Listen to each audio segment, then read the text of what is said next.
para bien y para mal. Es en lo que alguien llamaría la cuestión rural, en donde se ha desarrollado la violencia durante décadas, casi siglos. Hay algo que no se ha hecho bien, indudablemente, en la sociedad colombiana y en su historia. Si miramos la composición, la tenencia de la tierra, que es un tema central, olvidado por todos los gobiernos, prácticamente desde Carlos Lleras Restrepo, que tocó este tema. La tenencia de la tierra es absurdamente irracional en Colombia. Nuestras más o menos 15 a 20 millones de hectáreas fértiles, donde deberían cultivarse los campos, están dedicadas a un pastoreo extensivo, prácticamente a nada, improductivas, en manos de un sector social que en realidad viene del feudalismo, de la premodernidad, que no ha sido posible que suelte la tierra, sino que ha sido transformada en algo peor. La ocupación narcotraficante de la tierra, el despojo masivo de campesinos, la violencia casi que incalculada de la década de los 90 y principios del siglo, que se ha medio detenido, que todavía continúa en realidad en muchas regiones del país, gracias a que se ha hablado de paz, a que se han firmado acuerdos, una vez firmados, desbaratados casi en los días siguientes. El primer punto del acuerdo de paz con las FARC, que a mí me parece que no se ha leído la sociedad colombiana bien, no lo han informado, no nos analizan qué significa, lo invisibilizan, lo ocultan. El primer punto del acuerdo de paz con la FARC dice que se entregarán 3 millones de hectáreas de tierras a campesinas y campesinos.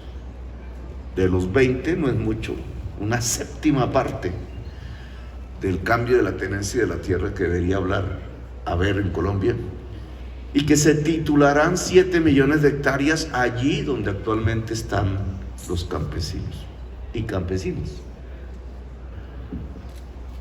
Yo no he entendido por qué la prensa de Colombia no analiza si se está cumpliendo ese punto del acuerdo de paz o no. Porque cuando llegué a las oficinas del Palacio de Nariño y me pregunté, bueno, ¿qué hizo el gobierno para cumplir ese primer punto? Me encontré con una estadística. Solo se entregaron 17.000 hectáreas. De 3 millones a 17. Claro, la sociedad puede decir, no, pero es que eso de acuerdo con las FARC no nos interesa. Es el compromiso del Estado para construir la paz. No tanto es el compromiso del Estado con las FARC, sino con la sociedad, porque este es un tema de la sociedad. Si es que a partir de esa aberrante y mala e irracional distribución de la tierra, es que hemos tenido violencia, no solamente de las FARC, sino desde antes. Los que se leen por ahí, porque historia la prohibieron, y le he pedido al director de planeación que en el Plan Nacional de Desarrollo incluya el que se comienza a impartir en todos los colegios de Colombia la historia de Colombia. Oh, bravo, sí. Y las artes y músicas y los deportes que han quitado. Pues en esa historia de Colombia, quien quiera releerla por allí encontrará que antes de la violencia actual ya había otra violencia, y que era rural, era de campesinos liberales en ese momento, que no querían que el Estado los asesinara. Y si uno va más atrás encuentra otra y otra, es decir, la desigualdad en función de la tierra ha acompañado y es la causa de la violencia en Colombia. Luego, si no resolvemos ese problema, no vamos a resolver el problema de la paz del país. A veces desde una ciudad, a veces desde la misma Mosquera, alcalde, nos vamos volviendo tan urbanos que creemos que es que no se necesita del campo. Y resulta que todavía la tercera parte de nuestra población es agraria y resulta que más de la mitad de nuestra economía está relacionado con lo que se produce en el campo. Que hay una inmensa cantidad, millones de puestos de trabajo que dependen de que se produzca en el campo. Que ante circunstancias actuales de aumento del desempleo, de crisis económica mundial y de crisis del hambre a escala mundial, que no se conocía desde hacía mucho tiempo, cultivar los campos se vuelve imprescindible, se vuelve fundamental. ¿Y cómo cultivar los campos de Colombia si quienes tienen la tierra no quieren cultivarla? Y en cambio quienes quisieran cultivarla no tienen tierra, que es la realidad de nuestro país. Pues un Estado debería llevar a que quienes quieren cultivar la tierra puedan cultivarla. Que no solamente necesita de tierra, como todo el mundo aquí sabe, sino de crédito, de asistencia, de compañía del Estado. Que la historia de Colombia se vuelve pacífica y se construye una gran nación si hay una alianza entre el Estado y el campesinado. ¿Qué es lo que hemos tenido hasta ahora en realidad? Una especie de guerra del Estado contra el campesinado. Por una y mil razones, desde que a alguien se le ocurrió bombardear una cooperativa siendo presidente de la República. Una cooperativa campesina. No hay sino guerras en los campos. ¿Quién dijo que ser cooperativista era sinónimo de enemigo interno y que entonces había que bombardear las cooperativas agrarias? Pero así, hace décadas, no habíamos nacido la mayoría de nosotros. Comenzó la guerra en Colombia. Y entonces, ¿por qué no dar un viraje? Es mi pregunta. ¿Por qué, si sabemos que durante 2 siglos este ha sido un problema fundamental, que se ha vuelto complejo en el mundo contemporáneo?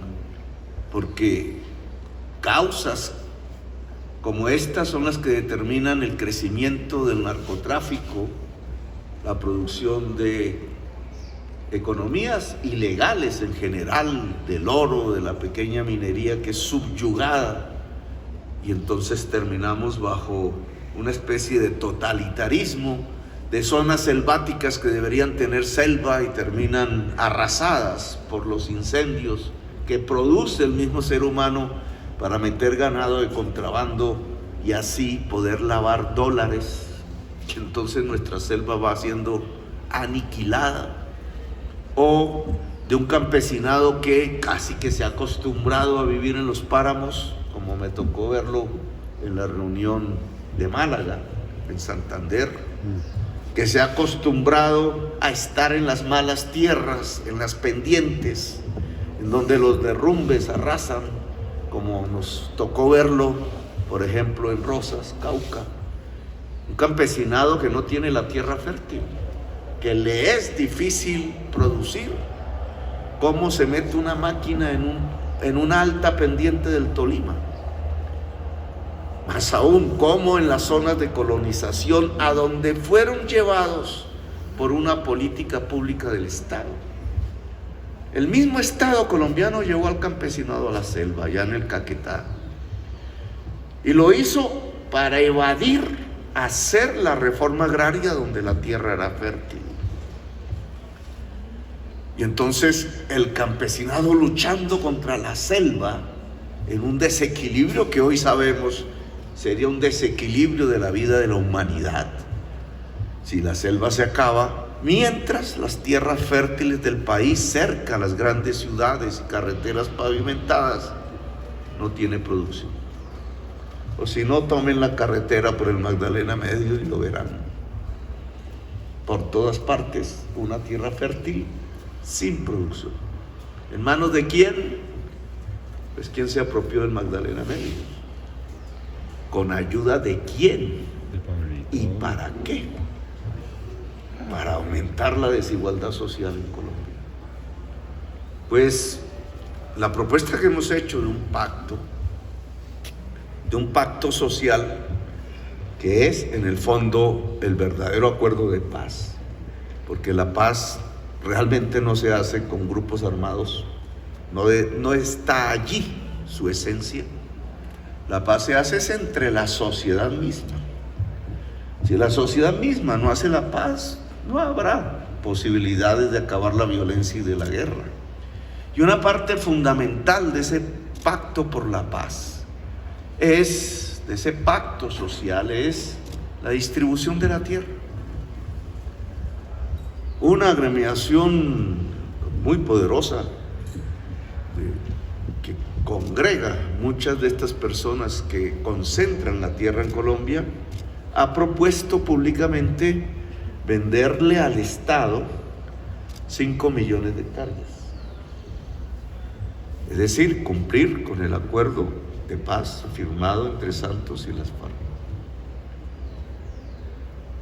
Ya nos reuniremos el lunes, creo, con la dirigencia de esta agremiación para saber en qué va la propuesta, porque han pasado varios meses. De esa propuesta depende una construcción que a mí me parecería importante, porque en ninguno de los momentos históricos del país ha habido un ofrecimiento de esa magnitud. Triste sería que no fuera cierto. Nunca jamás quienes han tenido la tierra la han ofrecido, a pesar que en algunos momentos los gobiernos han tenido leyes e instrumentos para comprarla. La ley, ya no me acuerdo los números, pero la primera fue la ley 200, ley de tierras, en 1936, por ejemplo. A mí me tocó estudiarla en la universidad. Era un intento de reforma para modernizar el campo colombiano y fue hundido a sangre. Ahí comenzaron las masacres. Y después, con Alberto Lleras y Carlos Lleras Restrepo, hubo otro intento. Ahí se creó el INCORA, por ejemplo. Y mucha de la institucionalidad agraria que después, en los gobiernos neoliberales, a partir del 93, acabaron. Yo le preguntaría a los funcionarios de aquella época, ministros y presidente, oiga, ¿no le entregaron el campo al narcotráfico? Al acabar toda esa institucionalidad que existía, que supongo que no tenía sus problemas, pero que había que mejorar, como el IDEMA, el DRI, me acuerdo, el INCORA, la Caja Agraria, que la transformaron en banco. ¿Acaso al acabar esa institucionalidad no le entregaron el campo al narcotráfico y a la violencia? ¿Por qué ahora me dicen que construir sobre lo construido y allí no construyeron sobre lo construido? Uy, qué gano. Porque solo se puede construir sobre lo construido cuando es negocios de ricos, y en cambio cuando es negocios de pobres destruyen. ¿No es esa la lógica que me quieren indicar?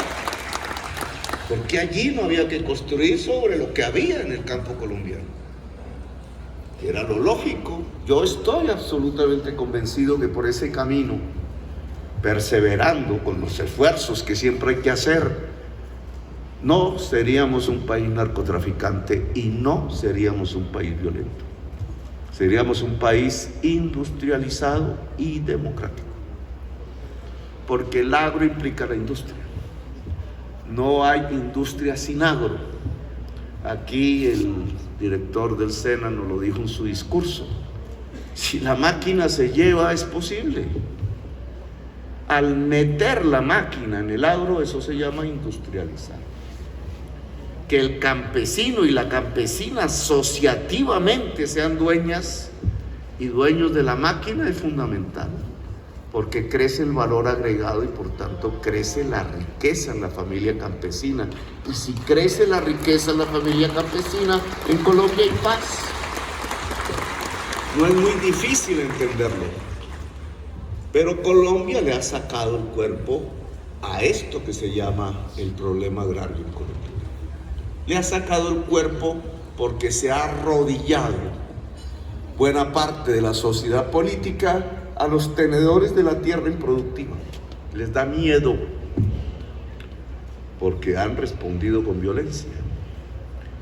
Y porque en el fondo es que esa violencia tiene un origen, el narcotráfico, que se ha comprado buena parte del Estado colombiano, de todas las instituciones, civiles y uniformadas.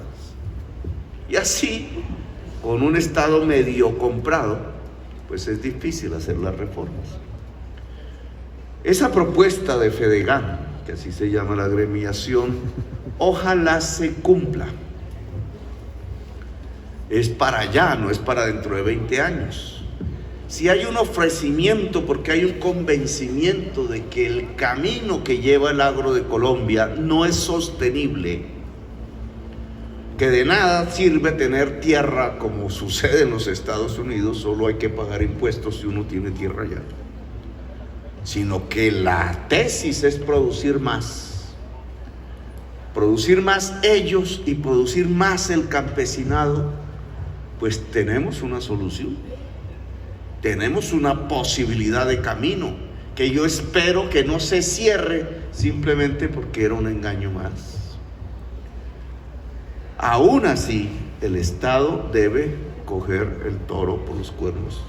Me disculpan esa frase taurina. Toca. El Estado entonces tiene que hacer una reforma agraria, sin temor.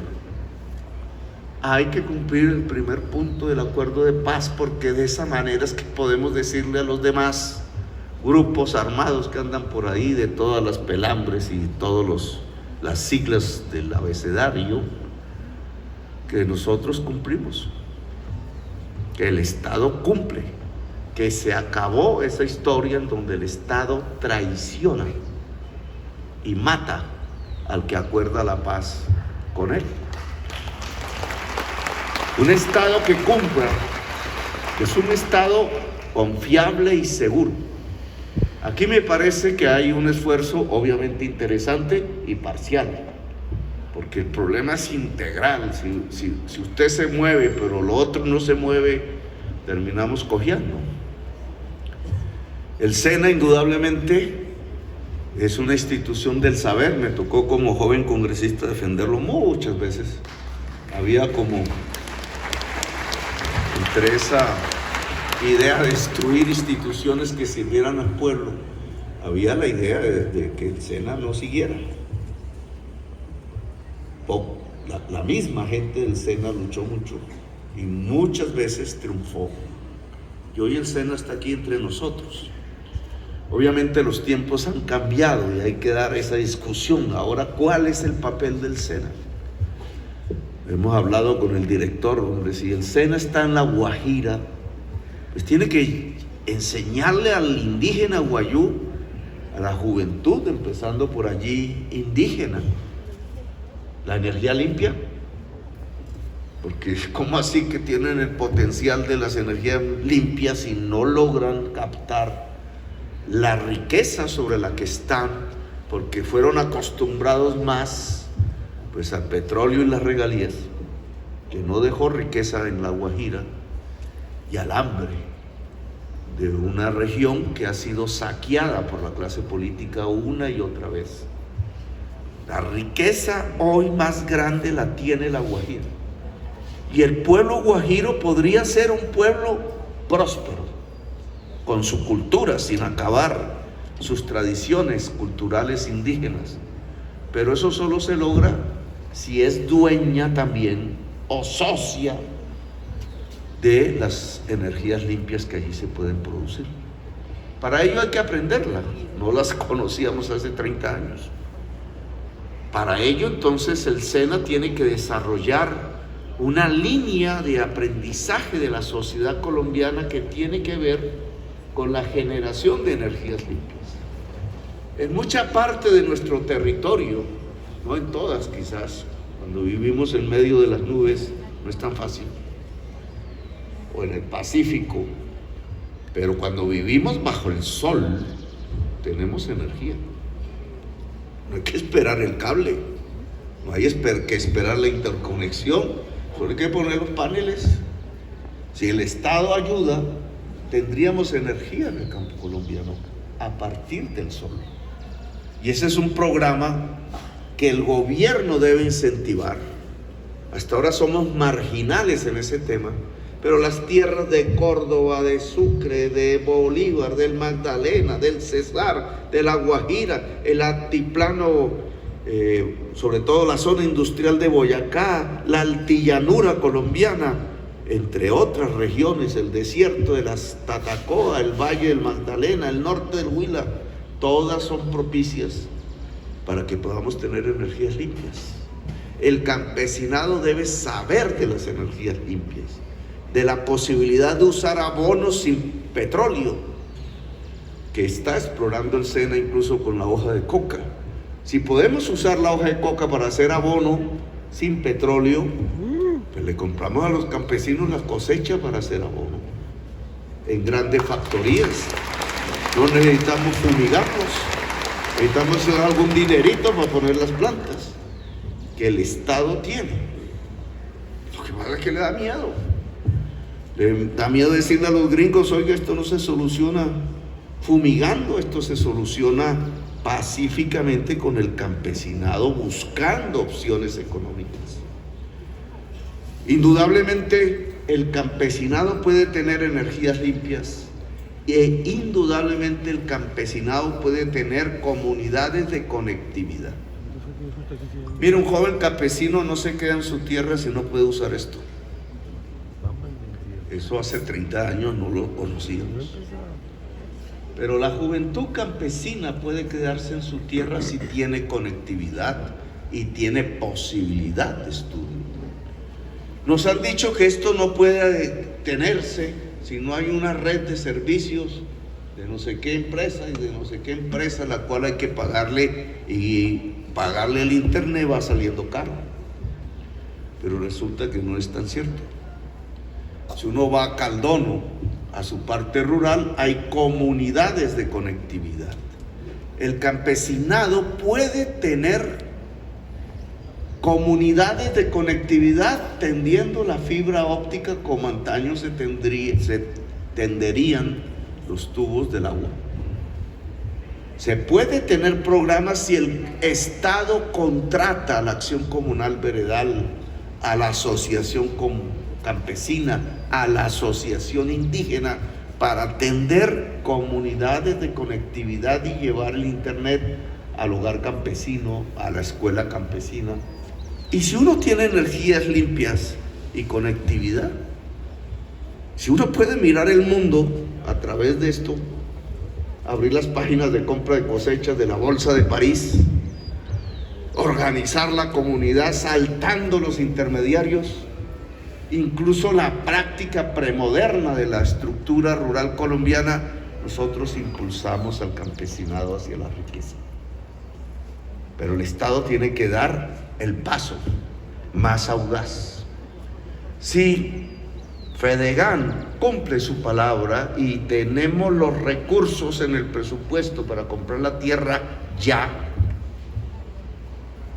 y que todo este gobierno se dedique durante estos años a eso, podemos hacer una reforma agraria y podemos poner al campesinado no solamente en la Constitución como sujeto de derechos y derechos, no ojalá de derechas, pero si son de derechas lo mismo, porque tiene que tener derechos, no importa la política, el campesinado como sujeto de derechos.